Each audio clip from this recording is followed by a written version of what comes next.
አሰላሙ አለይኩም ወረህመቱላሂ ወበረካቱ። ውድ የዘውድ አካዳሚ ተከታታዮቻችን እንኳን በሰላም በጤና ወደ ቻናላችን መጣችሁ ማለት ነው። በዚህ ቻናል አማርኛ፣ እንግሊዝኛ፣ ሂሳብ እንዲሁም ሌሎችን ቋንቋዎችን እናስተምራለን ማለት ነው። እናንተ በመረጣችሁ ለዚህ ቻናል አዲስ ከሆናችሁ ላይክ፣ ሰብስክራይብ በማድረግ በየቀኑ ለቃችሁ ቪዲዮዎች ለእናንተ እንዲደርሱ ማድረግ ትችላላችሁ ማለት ነው።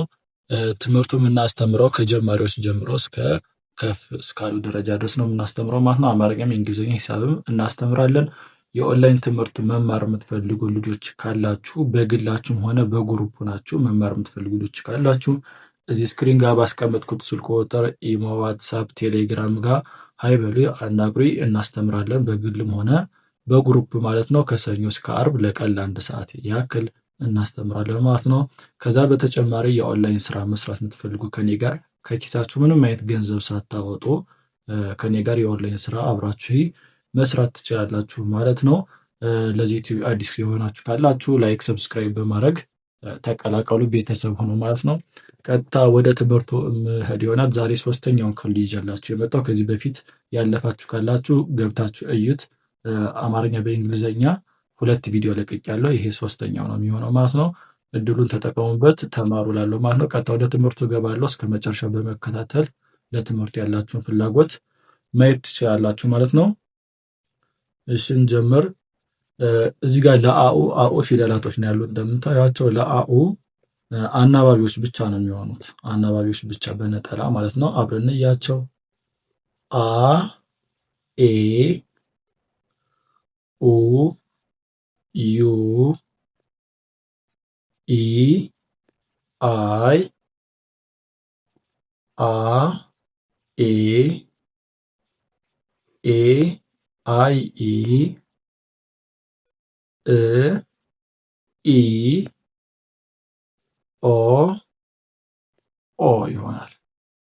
እሺ ወደ ቀጣይ ስንመጣ ከኩ ነው። ለከኩ ኬ ነው የምትሆነች።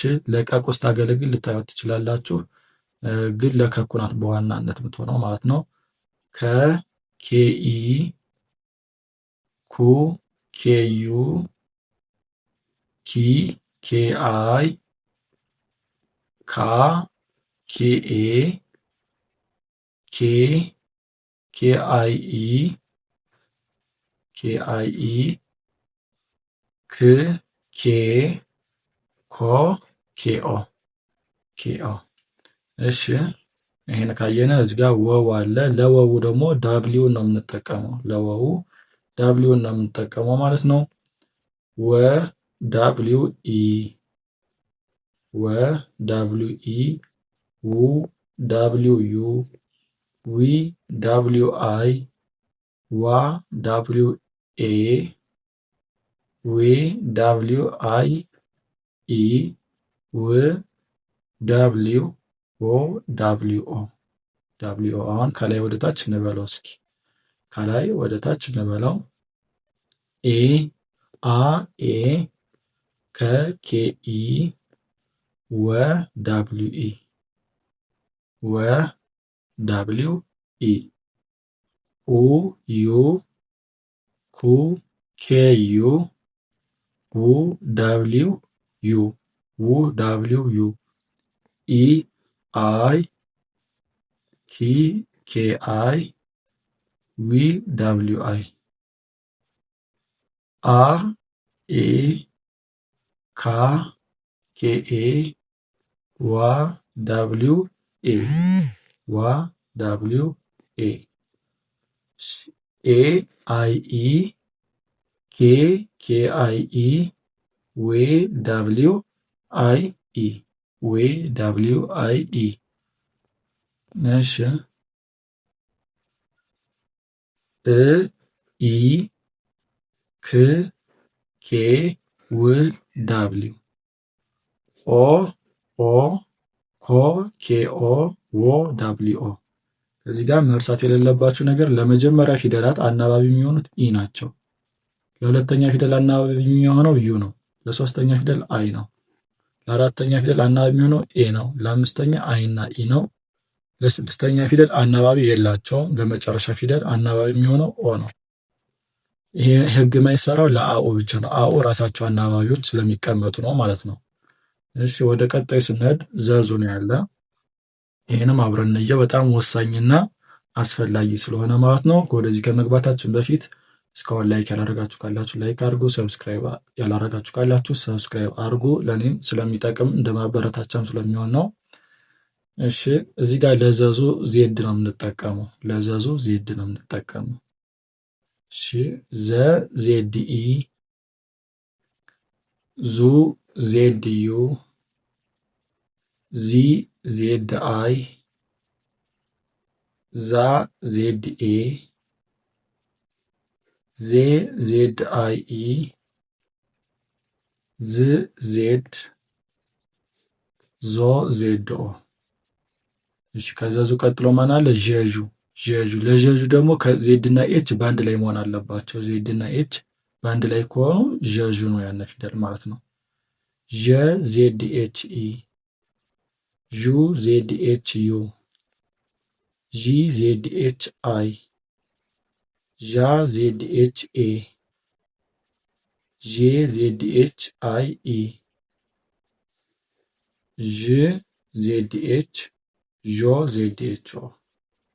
ከዠዡ ቀጥሎ ማን አለ? የዩ። ለየዩ ደግሞ ማን ይሆናል? ዋይ። ዋይ። እሺ የ ዋይ ኢ፣ የ ዋይ ኢ፣ ዩ ዋይ ዩ፣ ይ ዋይ አይ፣ ያ ዋይ ኤ፣ ዬ ዋይ አይ ኢ፣ ይ ዋይ፣ ዮ ዋይ ኦ። እየጻፋችሁ ቢሆን ደግሞ የተሻለ ይሆናል። ስለዚህ ከዚህ ጋር ምን አስተዋልነ? ህጉ እንደማይቀየር። የትኛው ህግ? ለመጀመሪያ ፊደል አናባቢ የሚሆነው ኢ ነው። ለሁለተኛ ፊደል ዩ ነው። ለሶስተኛ ፊደል አይ ነው የሚለውን ህግ ይህን እዩት፣ አስተውሉት። ወሳኝ ነገር ስለሆነ ኋላ ስታነቡ ኢን ካያችኋት የመጀመሪያ ፊደል ነው ትላላችሁ። የየዘር ሆኖ የመጀመሪያ ፊደል ነው የሚለውን ታስተውላላችሁ ማለት ነው። እሺ አሁን ደግሞ ከላይ ወደታች እናንብበው። ዘ ዜድ ኢ፣ ዠ ዜድ ኤች ኢ፣ የ ዋይ ኢ፣ ዙ ዜድ ዩ፣ ዡ ዜድ ኤች ዩ፣ ዩ ዋይ ዩ፣ ዩ ዋይ ዩ። እሺ ዚ ዜድ አይ፣ ዢ ዜድ ኤች አይ፣ ይ ዋይ አይ፣ ዛ ዜድ ኤ፣ ዣ ዜድ ኤች ኤ፣ ያ ዋይ ኤ፣ ዜ ዜድ አይ ኢ፣ ዤ ዜድ ኤች አይ ኢ፣ ዬ ዋይ አይ ኢ፣ ዋይ አይ ኢ። እሺ ወደ ስድስተኛ ፊደላቶች ስንሄድ ዥ ዝ ዜድ፣ ዥ ዜድ ኤች፣ ይ ዋይ፣ ዞ ዜድ ኦ፣ ዦ ዜድ ኤች ኦ፣ ዮ ዋይ ኦ። ስለዚህ ይሄን አየን ማለት ነው። ይሄን አየን። እናንተ በደንብ ደጋግማችሁ በማየት አንዴ ብቻ አይደለም ትምህርት አንዴ አይታችሁ እንዲገባችሁ አትጠብቁ። ደጋግማችሁ ስታየት ነው ሁሉ ነገር ግልጽ የሚሆነው። ስለዚህ መደጋገም የሚባለውን ነገር አትርሱ። ሲደጋገም ነው ሁሉ ነገር ግልጽ የሚሆነው። በተረፈ ግራ የተጋባችሁ ካላችሁ በልዩ ለብቻችሁ መማር የምትፈልጉ ካላችሁ ከጓደኞቻችሁ ጋር ሆናችሁ መማር የምትፈልጉ ካላችሁ ጓደኛ ከሌላችሁ ከዚህ መድብላችኋለሁ፣ ችግር የለም። በግልም ሆነ በግሩፕ መማር የምትፈልጉ ቀደም አስቀምጥኩላችሁ ስልክ ቁጥር ኢሞ፣ ዋትስአፕ፣ ቴሌግራም መታችሁ አናግሩኝ። መፍትሄው ቀላል ነው። ብዙዎች ተለውጠውበት እየሄዱ ስለሆነ እናንተም ተጠቅሙበት እላለሁ። በቀጣይ ቪዲዮ እስክንገናኝ ድረስ ማሰላማ